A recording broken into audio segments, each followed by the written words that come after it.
உங்கள் வீட்டு பூஜை அறை எப்படி இருக்க வேண்டும்? இறைவன் இல்லா இடம் ஏது?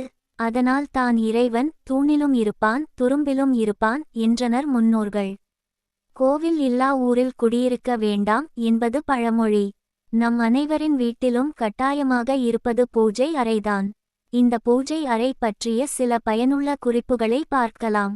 1. பூஜை அறை கடவுள் வாசம் செய்யும் இடமாக உள்ளதால் எப்போதும் சுத்தமாக இருத்தல் அவசியம். 2. கடவுளின் படங்கள் சிலைகள் முதலியவை சீர்பட அமைத்தல் வேண்டும். 3.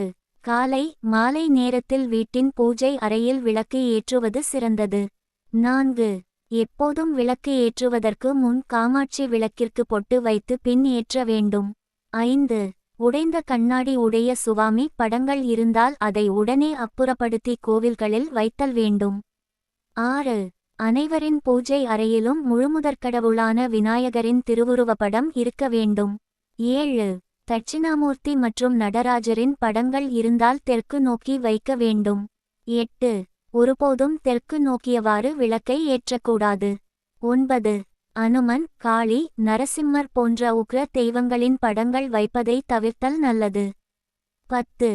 எந்த கோவிலுக்குச் சென்று நாம் வழிபட்டாலும் முதலில் நம் பூஜை அறை தெய்வங்களை வழிபடுதல் வேண்டும். மேற்கூறிய வழிமுறைகள் உங்களுக்கு பயனுள்ளதாக இருக்கும் என நம்புகிறேன். இந்த வீடியோ பிடித்திருந்தால் லைக் பண்ணுங்க, கமெண்ட் பண்ணுங்க, மறக்காம சப்ஸ்கிரைப் பண்ணுங்க. நன்றி, வணக்கம்.